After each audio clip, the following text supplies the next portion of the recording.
TNEB AE exams அப்படி recruit பண்ணுறாங்க அப்படின்னா எப்படி ரெக்ரூட் பண்ணுவாங்க?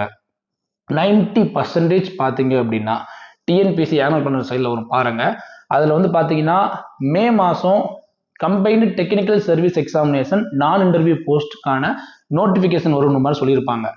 அந்த நோட்டிஃபிகேஷனில் இந்த வேக்கன்சிஸ்க்கான அப்ரூவலை ஒரு வேளை மின்வாரியம் கொடுத்துச்சு அப்படின்னா ரெக்ரூட்மெண்ட் நடக்கிறதுக்கான வாய்ப்புகள் அதிகமாக இருக்குது. 90% இந்த வாய்ப்புகள்.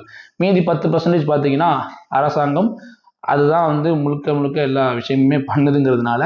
ஏன்னா டிஎன்இபி எக்ஸாம்ஸ் முதல்ல டிஎன்இபி அதுதான் வந்து கண்டக்ட் பண்ணாங்க, அப்புறமா டிஎன்பிஎஸ்சி கண்டக்ட் பண்ணணும்னு சொல்லியிருந்தாங்க. ஸோ திருப்பி டிஎன்இபி கண்டக்ட் பண்ணுறதுக்கான வாய்ப்புகள் பார்த்தீங்கன்னா 10% இருக்குது. 90% பார்த்தீங்கன்னா கம்பைன் டெக்னிக்கல் சர்வீஸ் எக்ஸாமினேஷன் நான் இன்டர்வியூ போஸ்ட் மூலியமா ரெக்ரூட் பண்ணுறதுக்கான வாய்ப்புகள் தான் ரொம்ப அதிகமாக இருக்குது. ஸோ ஒப்புதல் கொடுத்தாங்க அப்படின்னா EEE